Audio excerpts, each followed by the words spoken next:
Hola hermenautas, un gusto saludarlos. Hoy vamos a seguir avanzando con nuestro tema, vamos a revisar el materialismo aristotélico, es decir, los problemas que le genera la astrología al asumir esa forma de materialismo que es el materialismo aristotélico y que está incorporado dentro de la propia tradición astrológica. Pero ni siquiera vamos a terminar realmente ese tema hoy. Originalmente había intentado grabar un video súper largo en el que cubriera el materialismo aristotélico, el fisicalismo, que era el siguiente punto que tenemos que tocar, de tal forma de entrar ya la semana que viene o muy pronto en el idealismo, que es lo que más me interesa. Estoy impaciente porque entremos a conversar sobre las relaciones de la astrología con el idealismo, ¿no? Realmente quisiera terminar ya con esta revisión del materialismo, pero resultó imposible. Traté de hacer un guión para cubrir todos los temas, pero no encontré forma realmente apropiada de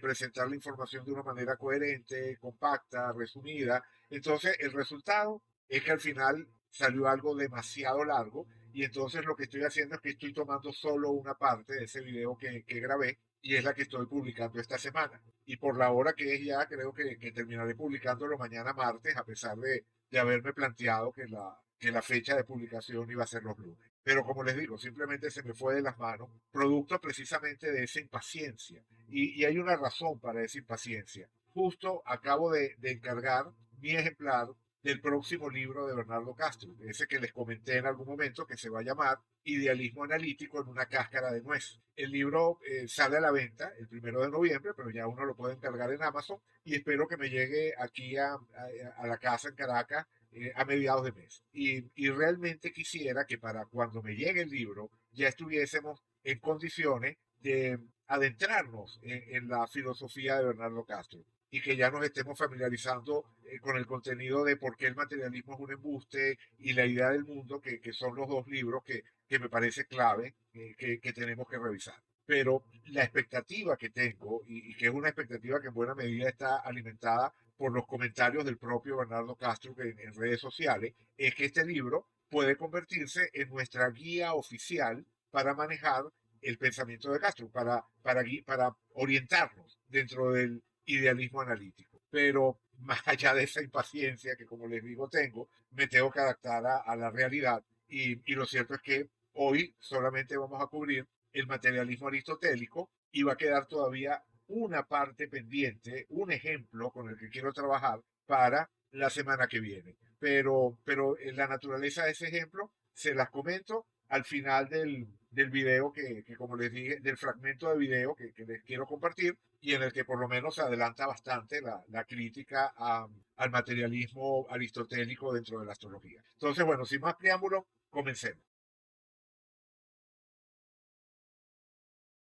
La semana pasada terminamos de revisar el materialismo de tipo estoico, los problemas que el materialismo de tipo estoico le generan a la astrología, es decir, qué problemas surgen cuando usamos ese tipo de materialismo como parte del piso ontológico sobre el cual fundamentamos nuestra práctica astrológica. Ese es el punto. Bueno, vamos a repetir el ejercicio ahora, pero esta vez con el materialismo aristotélico. ¿Cuáles son los problemas que genera el adoptar ese materialismo aristotélico como parte de nuestro piso ontológico al momento de abordar la astrología? Y para entender eso, para entender de qué estamos hablando cuando hablamos de materialismo aristotélico, primero tenemos que ubicar al personaje, ¿no? ¿Quién fue Aristóteles? Muy brevemente, se trata de un filósofo que vivió en el siglo IV antes de nuestra era, que fue discípulo de Platón y que cuando muere Platón desarrolla su propio sistema filosófico que en muchos aspectos representa una crítica al sistema de Platón. Digamos que para Platón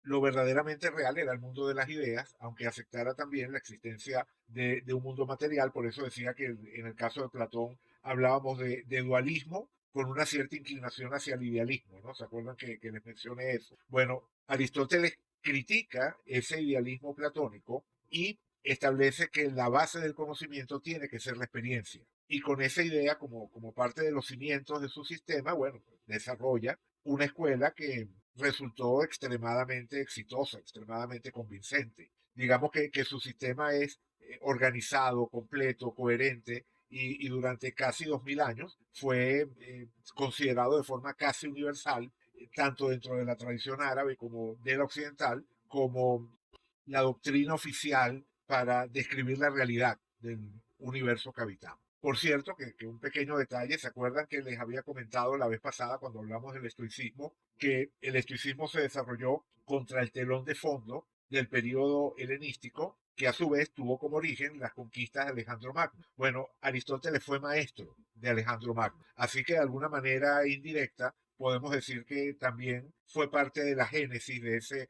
mundo helenístico en el que termina surgiendo la astrología. En particular, dentro de la obra de Aristóteles, que es vastísima, hay una parte que está descrita principalmente en un libro que se llama Sobre el cielo, donde Aristóteles hace su descripción del cosmos y trabajando sobre una base que había sido establecida por pensadores anteriores, entre los cuales estaba su maestro Platón, concibe una descripción del universo y de sus mecanismos que durante siglos fue la versión suscrita por todo lo que podemos considerar como la élite intelectual de aquella época. Según esta visión, el cosmos es un sistema finito.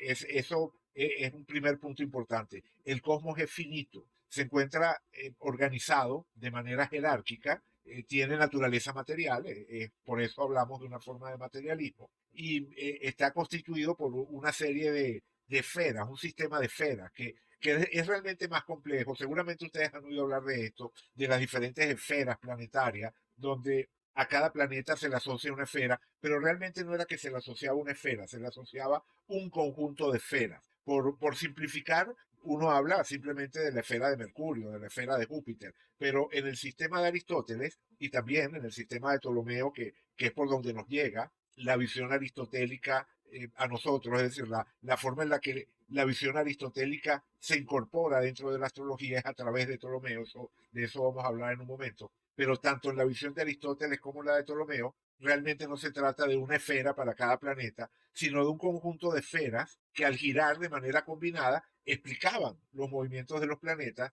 incluyendo sus retrogradaciones. Porque si pensáramos nada más en un sistema de esferas, una para cada planeta, moviéndose todas de manera regular en el mismo sentido, no podríamos explicar el hecho de que en algún momento el planeta es retrógrado. Y estos sistemas de Aristóteles, de Ptolomeo, eran lo suficientemente sofisticados como para dar cuenta de esos movimientos de retrogradación. Pero lo cierto es que este conjunto de esferas eran concéntricas y en el centro de todas ellas estaba la Tierra, que se encontraba inmóvil. Las esferas giraban alrededor de la Tierra. La esfera más externa de todas estaba asociada a las estrellas fijas y después venía el conjunto de esferas asociadas a cada uno de los 7 planetas, comenzando por Saturno y terminando con la Luna. Y en esa ordenación había ya una jerarquía de perfección. Las estrellas fijas eran lo más perfecto, después venía Saturno, luego Júpiter y al final estaba la Luna, que seguía siendo perfecta, pero digamos que menos perfecta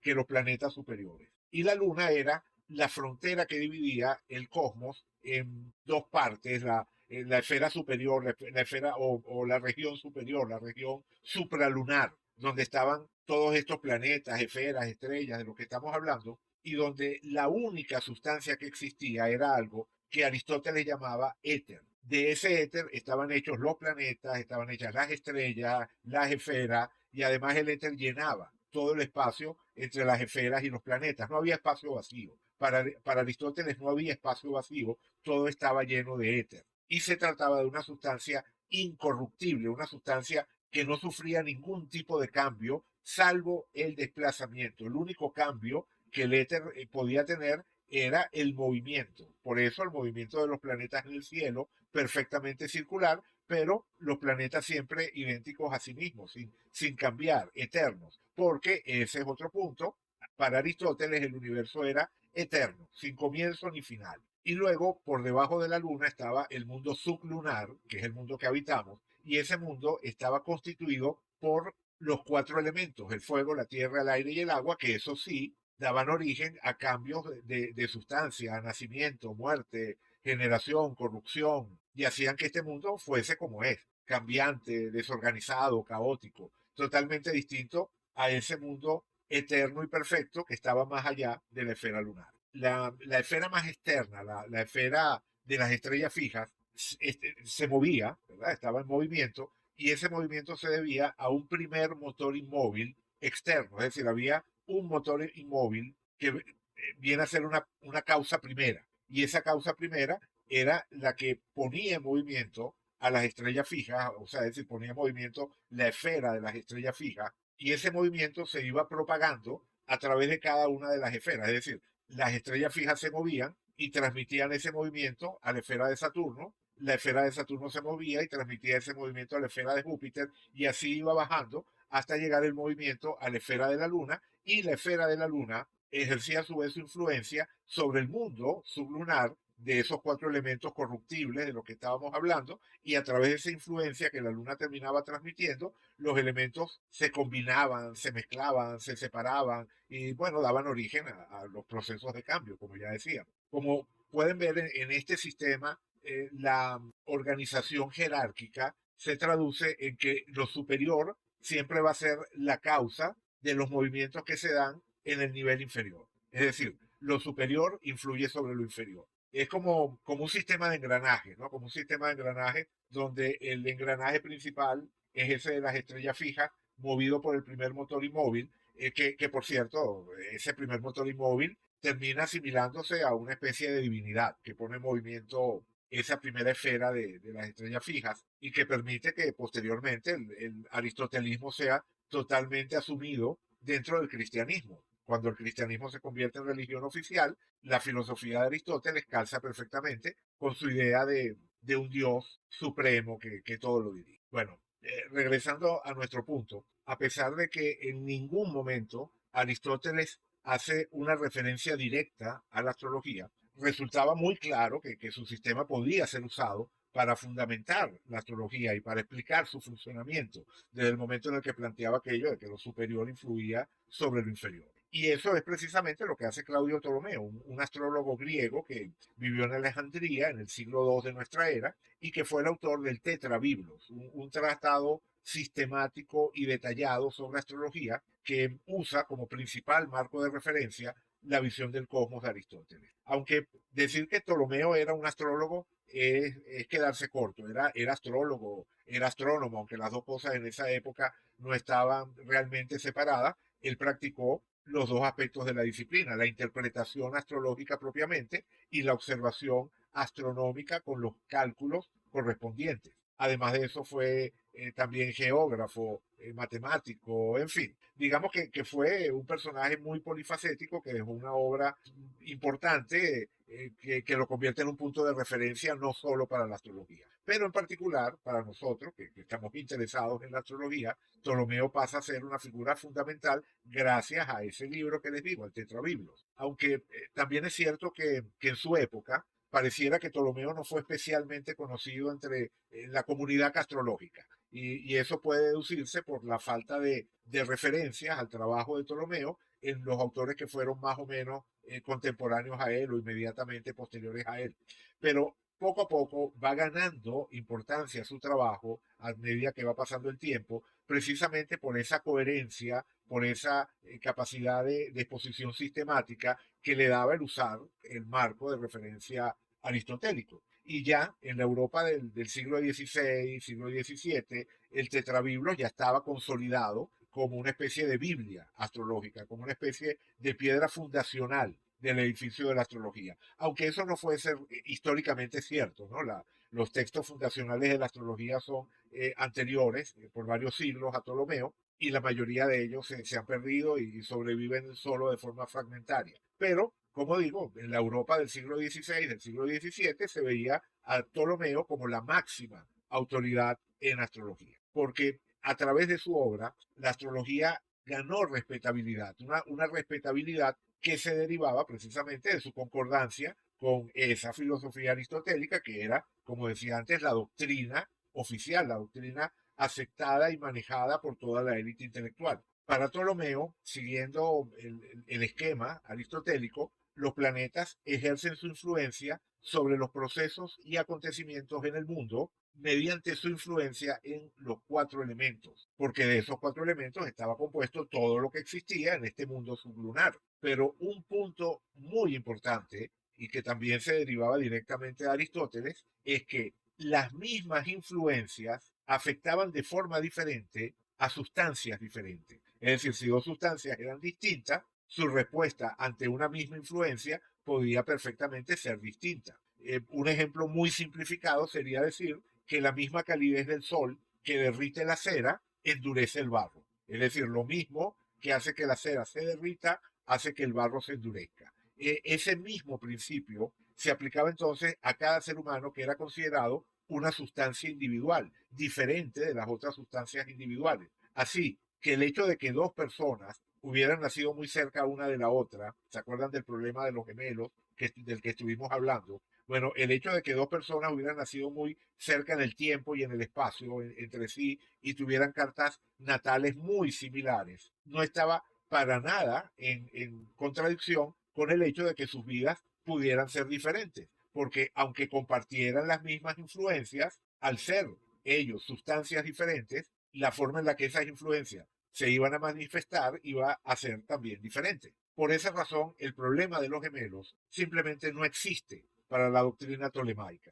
Y muy al contrario, dentro de esa doctrina siempre se insiste en indagar sobre los factores extraastrológicos, como la condición social o el estado de salud o la etnia de la persona. Todos son factores que se tienen que tomar en cuenta al momento de realizar la interpretación. Así que estamos hablando de una versión del materialismo que también sigue apelando a una explicación causal para la astrología. Eso van a tener en común todos los sistemas materialistas. Cada vez que la astrología toma como piso ontológico un sistema materialista, necesariamente termina cayendo en la búsqueda de explicaciones de naturaleza causal, materia influyendo sobre materia y dando al final un resultado. Pero, aunque sigamos hablando entonces de una explicación causal, se trata de un planteamiento que no se tropieza con los problemas derivados del determinismo absoluto porque no suscribe el determinismo absoluto, o por lo menos no suscribe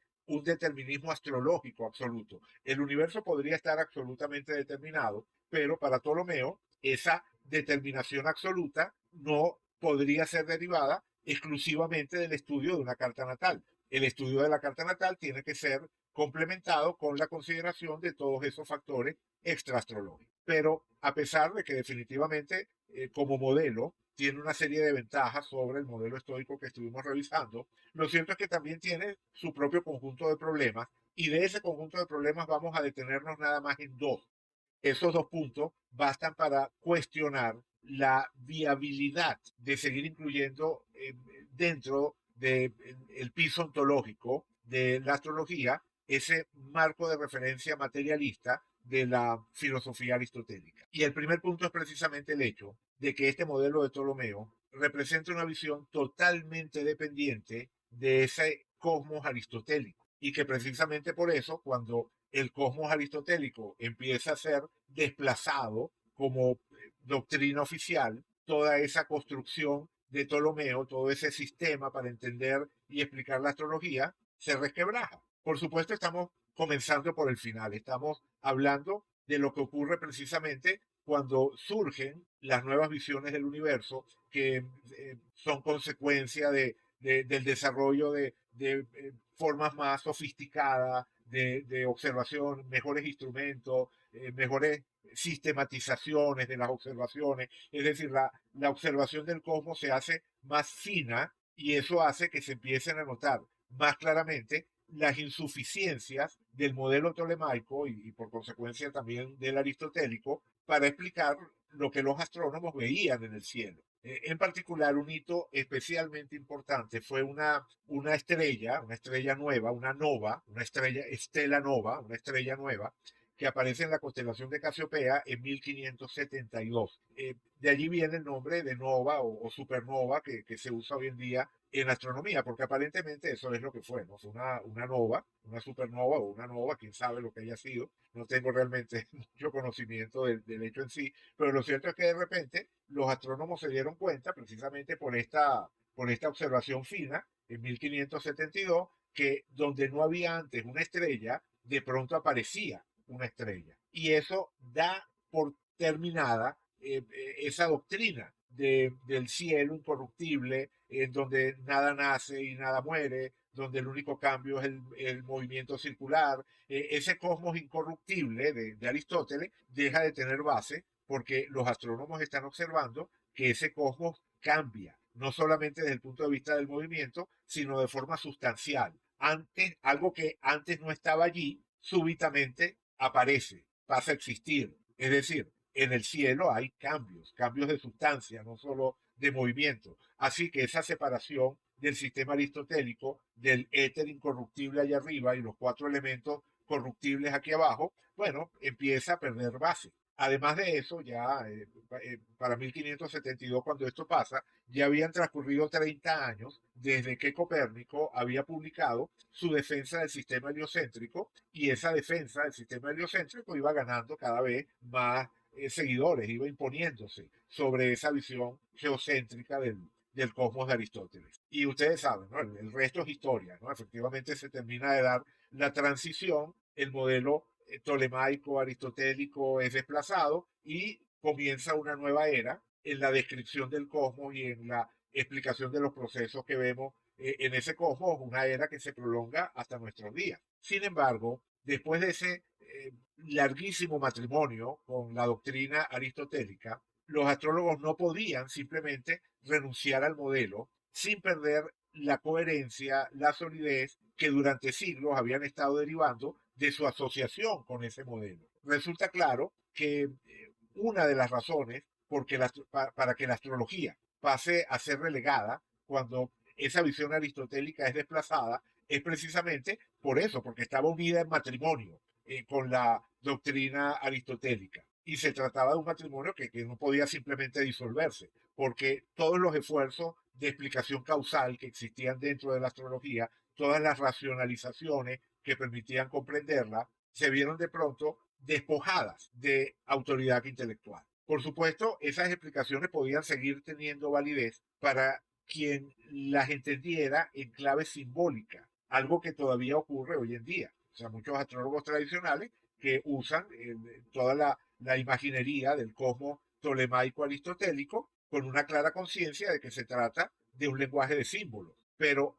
para un observador externo a la astrología se trataba simplemente de retórica, una retórica desprovista de sustancia. Y eso también sigue siendo cierto hasta el día de hoy. Como dije en algún video anterior, para un astrólogo medieval, la explicación del funcionamiento de la astrología era totalmente coherente con su visión del funcionamiento del mundo material. Pero para un astrólogo contemporáneo se trata de una situación diferente, en la que ese lenguaje, esas explicaciones que están basadas en una descripción del mundo que ya no nos resulta válida, nada más puede tener valor simbólico. Y aquí es donde viene nuestro punto interesante. O sea, no estamos diciendo que el lenguaje que se desarrolló a partir de la interpretación tolemaico-aristotélica para entender la astrología esté mal, porque efectivamente es un lenguaje que sigue funcionando cuando lo tomamos en clave simbólica.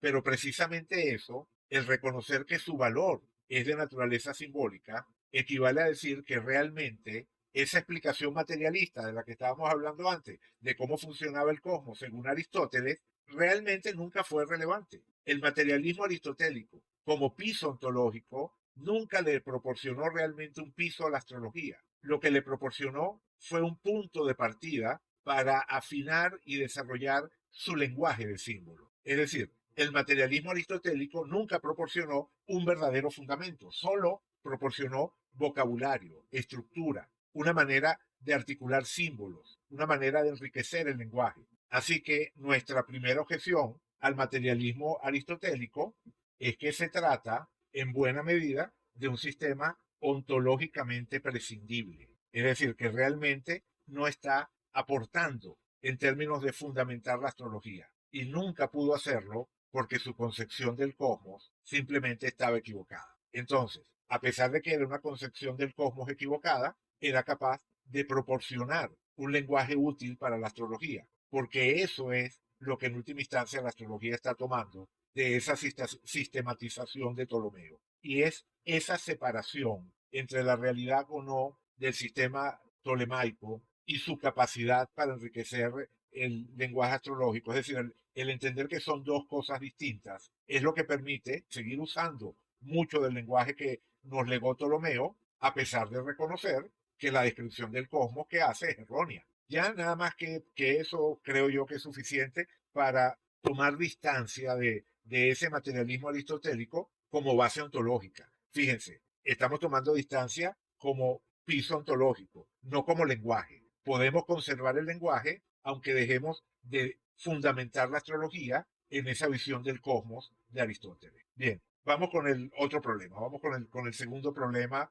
o la segunda línea de abordaje que me planteo con respecto al materialismo aristotélico, que en este caso es básicamente seguir la línea de razonamiento de Geoffrey Cornelius en ese libro El momento de la astrología, que tiene que ver con las consecuencias de adoptar lo que él llama el paradigma de la semilla, tal como es definido por Ptolomeo. El título del libro, el momento de la astrología, hace referencia al hecho de que la práctica de la astrología requiere levantar cartas que reflejan el estado del cosmos visto desde la Tierra en un determinado momento que es considerado el momento significativo. Y típicamente estamos hablando del momento del nacimiento, aunque Ptolomeo considera que el momento de la concepción sería preferible al momento del nacimiento, porque es algo así como que un inicio previo al inicio. Pero debido a la dificultad que resulta de establecer el momento de la concepción, nos vemos obligados, según Ptolomeo,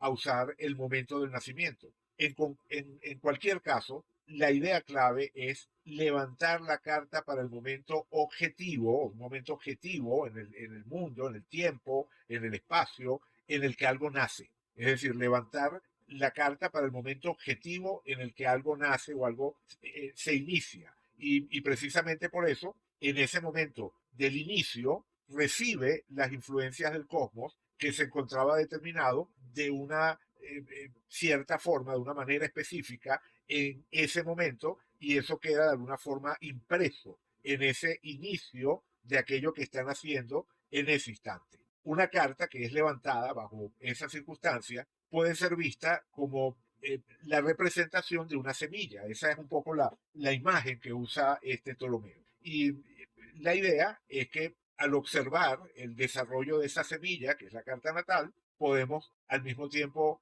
hacer inferencias sobre el desarrollo de aquello que nació en ese momento que refleja esa carta. Ya se trate de una persona, como cuando estamos hablando de una carta natal, o del reinado de un gobernante, si estamos levantando la carta para el momento de la coronación de ese gobernante, o del desarrollo de una empresa, si la empresa va a ser exitosa o no, en el caso de levantarla para el momento de la fundación de la empresa. La idea siempre es la misma, levantar la carta para el momento en el que algo nace y ese momento posee realidad objetiva. Y tiene que ser de esa forma, tiene que ser real y objetivo, porque es de esa manera que podemos justificar que el cosmos ejerza una influencia original sobre eso que, como decimos, nace en ese instante. Se trata de una metáfora, de un paradigma que se ajusta perfectamente a la astrología natal, al estudio de eventos, e incluso podemos invertir el procedimiento y podemos utilizar este mismo paradigma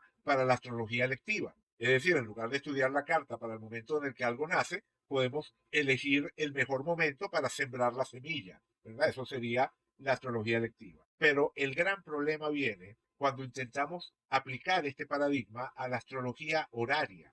Para quienes no lo sepan, la astrología horaria, que es una práctica tradicional, no es ningún invento posterior, es algo que hunde sus raíces en el origen mismo de la astrología. Bueno, la astrología horaria consiste en levantar una carta para el momento en el que se hace una pregunta y usar esa carta para encontrar la respuesta a esa pregunta que se está haciendo. Se trata de una práctica adivinatoria en la que nada está naciendo. Así que el paradigma de la semilla va a lucir siempre un poco forzado cuando tratamos de aplicarlo a la astrología horaria. Un ejemplo de esa dificultad lo podemos encontrar en las palabras de John Gadbury, que fue un astrólogo del siglo XVII y escribió un manual de astrología horaria que es muy conocido. Y en ese manual él afirma que al igual que la carta natal refleja el momento del nacimiento del cuerpo, la carta horaria refleja el momento del nacimiento de la mente. Pero en ese contexto, la palabra mente está haciendo referencia a algo que carece de la concreción objetiva que le damos al cuerpo. O sea, hablar de nacimiento del cuerpo y de nacimiento de la mente no tiene mucho sentido cuando vemos que la palabra mente se puede estar refiriendo dentro de ese contexto en el que la usa Gadbury, a la intención del consultante, a los pensamientos que tiene, a su estado mental general, a la percepción del problema, es decir, a la manera que tiene de ver el problema que quiere plantear, a todas las reflexiones que ha tenido con relación a ese problema. Es decir, hay una nube de posibilidades para aplicar la palabra mente, así que difícilmente podemos estar hablando del nacimiento de algo concreto. Si además agregamos que la hora que se toma para eh, levantar la carta, la hora que se toma en cuenta para levantar la carta, por lo menos en una de las versiones más extendidas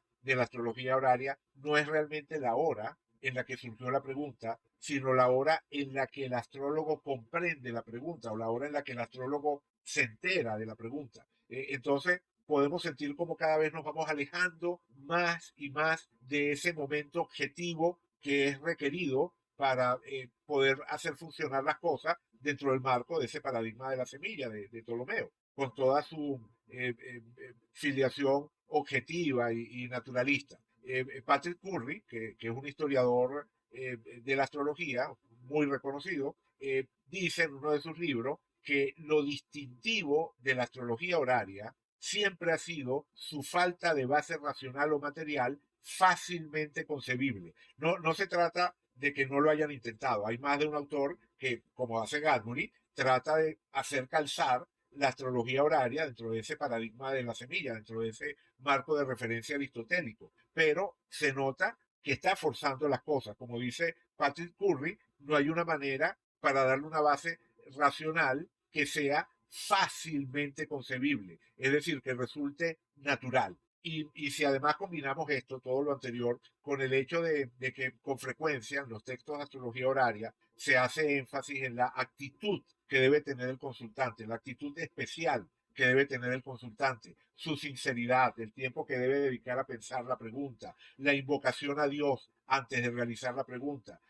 Vamos viendo que sí, la astrología horaria se parece mucho más a una consulta, a un oráculo, que a una indagación objetiva de tipo naturalista, ¿no? Que es la que corresponde a la visión tolemaico-aristotélica. Hay una autora contemporánea, Lee Letman, que también tiene un manual de astrología horaria y ella lo deja bastante claro cuando dice que la astrología horaria es el proceso de examinar preguntas hechas en tiempo sagrado. O sea, para Lee Letman es importante ese concepto de entrar en un tiempo sagrado para poder realizar la pregunta horaria. Y ese concepto, esa idea de tiempo sagrado, bueno, está reconociendo la enorme distancia que hay entre la astrología horaria y la realidad objetiva inherente a ese paradigma de la semilla. Y muy probablemente fue por esta dificultad para asimilar la astrología horaria dentro del marco de referencia aristotélico que Ptolomeo no hace ningún intento de abordarla, no hace ninguna mención de esa práctica astrológica,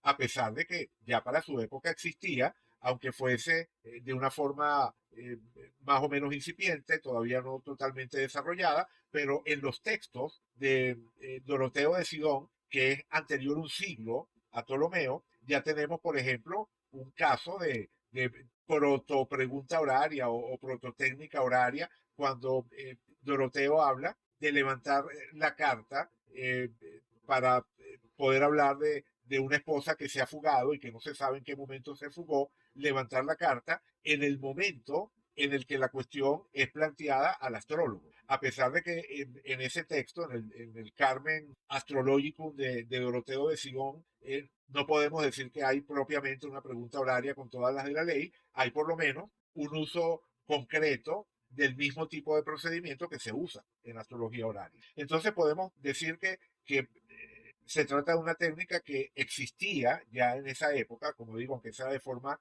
incipiente, y en ese tratado sistemático de Ptolomeo, que supuestamente cubre todo lo relevante del lenguaje astrológico, no se menciona en ningún momento esa forma de hacer astrología, porque difícilmente podía entrar dentro de ese marco de referencia aristotélico. Y esa dificultad para encajar la astrología horaria dentro del marco aristotélico es también la razón por la que tantísimos autores europeos, como por ejemplo Morán de Villefranche, el famoso, el muy influyente Morán de Villefranche, autor de ese tratado súper ambicioso llamado Astrología Gálica. Bueno, Morán de Villefranche, que es heredero de la visión aristotélica tolemaica, rechazaba explícitamente la doctrina de la astrología horaria que había llegado a Europa a través de los árabes y que él consideraba que era un invento pernicioso de esos autores árabes, porque no sabía que en los textos griegos originales ya existía esa forma de hacer astrología. La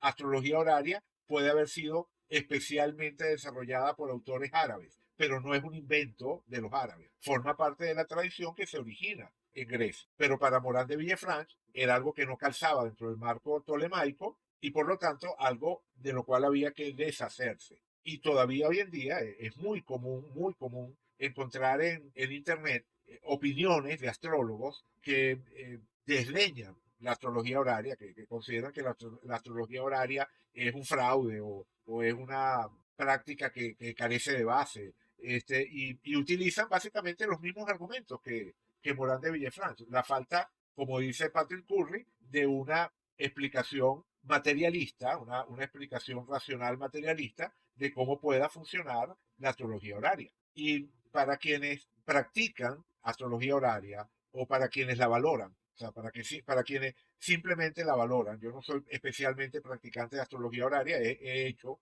mis experimentos de astrología horaria. Creo que definitivamente hay una realidad en la astrología horaria. No, no es que creo, es que estoy convencido. Hay demasiados ejemplos. La astrología horaria forma parte integral del lenguaje astrológico y la astrología horaria en las condiciones apropiadas efectivamente funciona. Entonces, como digo, para quienes la practican o para quienes la respetamos, esto que hemos dicho hasta ahora yo creo que también es suficiente para entender por qué ese materialismo aristotélico limita y empobrece a la astrología, porque favorece su desconexión de un componente importante de la tradición astrológica y convierte una práctica tan común y tan valiosa como la astrología horaria en una especie de cuerpo extraño dentro del sistema del que debería formar parte de forma natural, de forma integral. Pero sé que precisamente por esa influencia de la que estamos hablando, por esa influencia aristotélico-tolemaica que ha desprestigiado a la astrología horaria, sé que es muy posible que muchos de quienes me están oyendo en este momento